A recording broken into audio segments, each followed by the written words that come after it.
Welcome to AP19 news. TDP నిర్వహిస్తున్న రా కదల్రా సభలు జనం లేక వెలవెలబోతున్నాయని జలవనరుల శాఖ మంత్రి అంబటి రాంబాబు అన్నారు.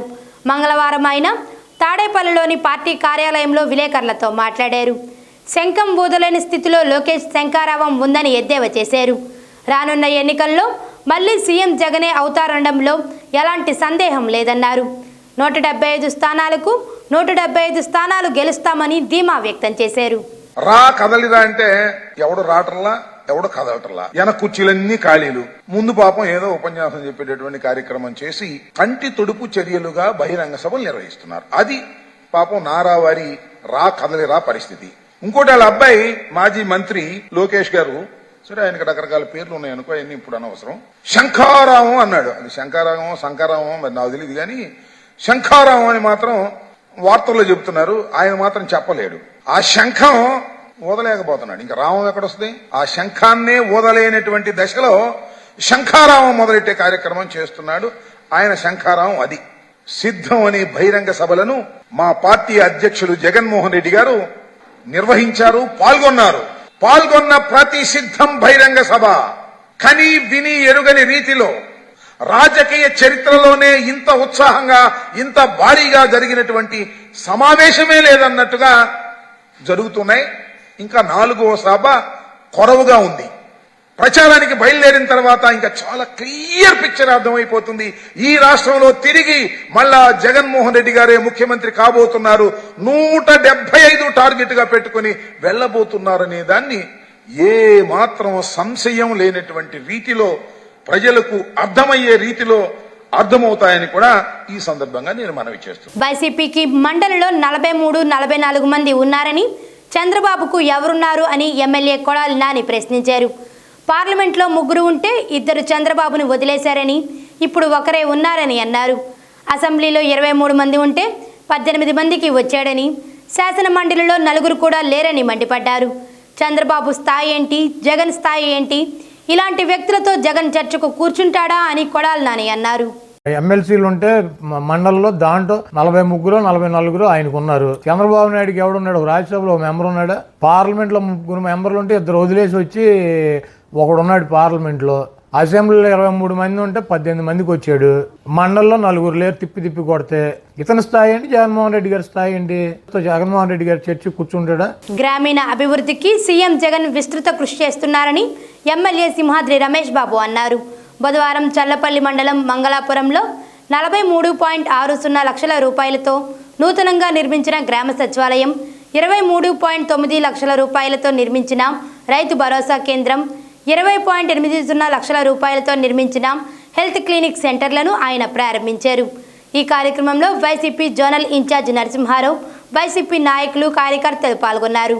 గ్రామాల్లో గ్రామ అభివృద్ధి కోసం పట్టణాలతో పాటు గ్రామాలు కూడా అభివృద్ధి చెందాలని చెప్పి జగన్మోహన్ రెడ్డి గారు పరిపాలన సౌలభ్యం కోసం ఈ పనులన్నీ చేసుకుంటా మన ఊళ్ళో మన కళ్ళ ముందు లెగ్గానే సచివాలయం కనపడుతుంది. అందులో 10 మంది ఉద్యోగస్తులు కనపడతారు. ఆ పక్కన ఆర్బీకే కనపడుతుంది, వ్యవసాయానికి సంబంధించిన పనులు చెప్తూ ఉంటారు.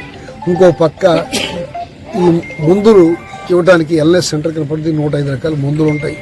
ఇన్ని రకాలుగా అభివృద్ధి చేసుకుంటూ వెళ్తుంటే అభివృద్ధి లేదంటారు.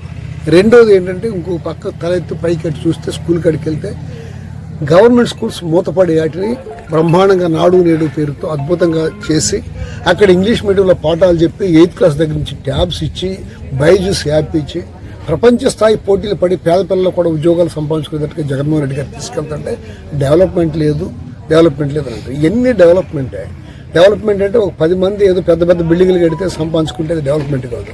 అంతకుముందు బతుకుతున్న బతుకు కంటే ఇవాళ పేదవాడు ఈ ప్రభుత్వం వచ్చిన సుఖంగా ఉండాలా లేదా ఆలోచించుకున్నప్పుడు 100కి 100 పేదవాడికి అనుకూలంగా ఈ ప్రభుత్వం. విజయనగరం జిల్లా చీపురుపల్లిలో మంత్రి బొత్స సత్యనారాయణపై మాజీ మంత్రి గంటా శ్రీనివాసరావును పోటీలో నిలపాలని టీడీపీ భావిస్తున్నట్లు సమాచారం. గంటా అయితేనే ఆ నియోజకవర్గంలో గెలిచే అవకాశం ఉన్నట్లు టీడీపీ సర్వేల్లో తేలిందట. చీపురుపల్లిలో బొత్స 3 సార్లు గెలిచారు. గంటా 1999లో అనకాపల్లి ఎంపీగా, 2004లో చోడవరం, 2009లో అనకాపల్లి, 2014లో భీమిలి, 2019లో విశాఖ ఉత్తరం నుంచి ఎమ్మెల్యేగా విజయం సాధించారు. కొత్త ఓటర్లు నామినేషన్ చివరి 10 రోజుల ముందు వరకు దరఖాస్తు చేసుకోవచ్చునని సెంట్రల్ నియోజకవర్గం ఎలక్ట్రల్ రిజిస్ట్రేషన్ అధికారి నగర కమిషనర్ స్వప్నిల్ దినకర్ తెలిపారు. మంగళవారం BMC ప్రధాన కార్యాలయం కమిషనర్ ఛాంబర్లో ఆయన వివిధ రాజకీయ పార్టీలతో సమీక్షా సమావేశం నిర్వహించారు. రాజకీయ నాయకులు ఈ నెల 13 నుంచి 19 వరకు వచ్చిన కొత్త ఓటర్లు, మార్పులు, చేర్పులు, దరఖాస్తుల వివరాలను కమిషనర్కు తెలియజేశారు. తాను వైసీపీలో చేరుతున్నట్లు సోషల్ మీడియాలో జరుగుతున్న ప్రచారంపై టీడీపీ కృష్ణా జిల్లా అధ్యక్షుడు మాజీ ఎంపీ కొనకళ్ళ నారాయణరావు స్పందించారు. కేవలం వైసీపీ సోషల్ మీడియా చేస్తున్న దుష్ప్రచారమే అన్నారు. తనకు పార్టీ మారే ఆలోచన లేదని, భవిష్యత్తులో కూడా రాదన్నారు. తన క్రెడిబిలిటీతో ఆడుకోవద్దని హితవు పలికారు. ఈ క్రమంలో సోషల్ మీడియాలో పోస్టులు పెడుతున్న వారిని సున్నితంగా హెచ్చరించారు. సోషల్ మీడియాలో ఫేక్ న్యూస్ వచ్చింది. నేను వైఎస్ఆర్ పార్టీలో చేరుతున్నాను. దయచేసి ఈ సోషల్ మీడియాలో ఫేక్ న్యూస్ పెట్టే వారికి విజ్ఞప్తి చేస్తా ఉన్నాం.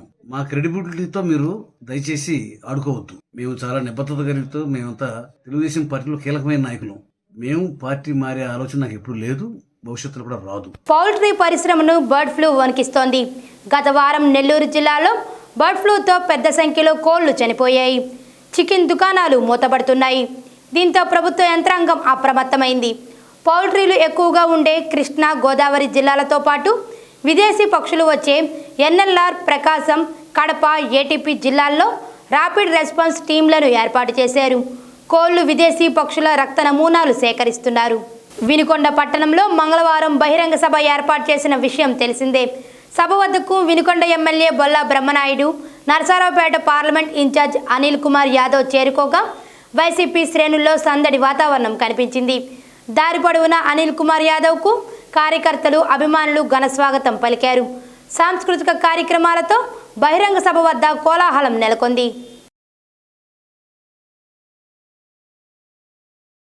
ఉపాధి హామీ ద్వారా ఖచ్చితంగా 100 రోజుల పనిదినాలు కల్పించేందుకు చర్యలు తీసుకోవాలని ఏపీ సీఎస్ జవహర్ రెడ్డి అధికారులను ఆదేశించారు.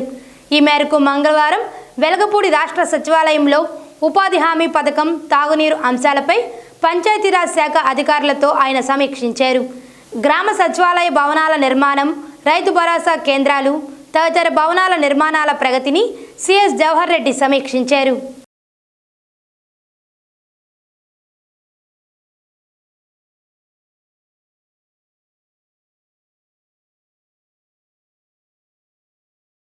ప్రజాశాంతి పార్టీ అధ్యక్షుడు కేఏ పాల్ మరోసారి ఆసక్తికర వ్యాఖ్యలు చేశారు. విజయవాడ ప్రెస్ క్లబ్లో మీడియాతో మాట్లాడుతూ చండీగఢ్ మేయర్ ఎన్నికల ఫలితాలపై సుప్రీంకోర్టు ఇచ్చిన తీర్పుని ప్రస్తావించారు. ఎన్నికల బ్యాండ్లలో క్విడ్ ప్రోకో ఉందని తాను అనేక సార్లు మీడియా సమావేశాల్లో చెప్పానని, ఇప్పుడు సుప్రీంకోర్టు కూడా ఆ వ్యాఖ్యలే చేసిందని అన్నారు. కేఏ పాల్ వస్తేనే రాష్ట్రం అభివృద్ధి చెందుతుందని అన్నారు. క్విడ్ ప్రో కో ఉంది అని అనేక సార్లు నేను అనేక ప్రెస్ మీట్లో చెప్పాను. ఢిల్లీలో, తెలంగాణలో, ఆంధ్రప్రదేశ్లో. బాపట్ల మండలం ముత్తాయిపాలెం గ్రామానికి చెందిన గవిని శివశంకర్కు చెందిన పూరిల్లు మంగళవారం అర్ధరాత్రి 12 గంటల సమయంలో విద్యుత్ షార్ట్ సర్క్యూట్ కారణంగా అగ్నికి ఆహుతైంది. మంటలు ఒక్కసారిగా వ్యాపించడంతో ఇంట్లో నిద్రిస్తున్న భార్య, పిల్లలు కట్టుబట్టలతో బయటపడ్డారు. ఇంట్లో నగదు 5 లక్షల రూపాయలు, బంగారు ఆభరణాలు 20 సవర్లు, వెండి వస్తువులు 600 గ్రాములు, డాక్యుమెంట్లు అగ్నికి ఆహుతయ్యాయని బాధితులు తెలిపారు. ఉయ్యూరులో వీరమ్మ తల్లి తిరునాళ్ల సందర్భంగా ఎటువంటి అవాంఛనీయ సంఘటనలు జరగకుండా భారీ బందోబస్తు ఏర్పాటు చేసినట్లు ఉయ్యూరు టౌన్ సిఐ హబీబ్ బాషా తెలిపారు. మంగళవారం రాత్రి సిఐ వీరమ్మ తల్లి దేవాలయం వద్ద ఏర్పాట్లను పరిశీలించారు. భక్తులకు ఎలాంటి అసౌకర్యం కలగకుండా తగిన చర్యలు తీసుకున్నట్లు తెలిపారు. నరసరావుపేట మండలం పాలపాడు వాలంటీర్ వేధింపులు తాళలేక బాలిక ఆత్మహత్యకు యత్నించినట్లు బాధితురాలి బంధువులు తెలిపారు. ఎలుకల మందు తిన్న బాలికను చికిత్స నిమిత్తం నరసరావుపేటలోని ప్రైవేట్ ఆసుపత్రికి తరలించారు. ఆమె పరిస్థితి విషమంగా ఉందని వైద్యులు వెల్లడించారు. ఈ ఘటనపై బాలిక మేనమామ మాట్లాడుతూ వాలంటీర్ శ్రీకాంత్ రెడ్డి ప్రేమించాలని వేధింపులకు గురి చేయడంతోనే బాలిక ఆత్మహత్యకు యత్నించిందని చెప్పారు. వాడు వాలంటరీ అయితే ఆ పిల్ల నెంబర్ ఎట్లా తీసుకున్నారు. మా అమ్మాయి నెంబర్ ఎట్లా వచ్చిందంటే జగనన్న కిట్లు పంచుతున్నారు, వాటి పంచుతున్నారు, లేదా డబ్బులు పంచుతున్నారు అని చెప్పుకొచ్చి ఆ పిల్లని ఇచ్చేసాక కూడా మన పిల్లలు కూడా తప్పు ఉంటుందని మేము ఇరుకులపాయలో సీట్ వచ్చినా కూడా ఇంటర్ ఫస్ట్ ఇయర్ చదివించి 2 ఏళ్ళలో మాకు తెలియగానే మేము ఆపేసాం. ఆపేసి వాళ్ళ ఇంటికి పోయి కూడా సానుభూతితో నేను తగద లేకుండా వాళ్ళ తల్లిదండ్రికి వాళ్ళకి తెలియపరిచా అక్కడ జరుగుతుంది మనం లేచిన కానీ ఒక సాట అంటున్నాం, ఇది తప్పుకొని ఖండియండి అని చెప్పాం. సరేలేని మేలకొండి మా పిల్లల్ని చదువు నేర్పించి మేము ఊళ్ళో వాళ్ళ అమ్మ ఇంటికి పెట్టుకొని పనికి దిగిపోతుంది. 2 అమ్మాయి స్కూల్కి వెళ్తుంది. ఊళ్ళో స్కూల్కి వెళ్తున్నా కూడా ఈ పిల్లని బయటికి పోనీ ఇక్కడ చేస్తున్నామని ఆ పిల్ల అమ్మడు బడి మెక్కాయం చేసుకురా, మెక్కాయ రాకపోతే నువ్వురా, నేను వాలంటీర్ని, మాకు 30 సంవత్సరాల దాకా తిరుగులేదు, నాకు మేము పైన కింద మొత్తం రెడ్డిసేను, నాకు పోలీసు ఉద్యోగం వస్తుంది, నేను వాలంటీర్ని, మాకు 30 సంవత్సరాల దాకా తిరుగులేదు, నేను చూసుకుంటా, కదిలితే ఊళ్ళో ప్రెసిడెంట్ కాదు మోర సామిరెడ్డి అంట. మరిన్ని తాజా వార్తల కోసం చూస్తూనే ఉండండి AP19 న్యూస్.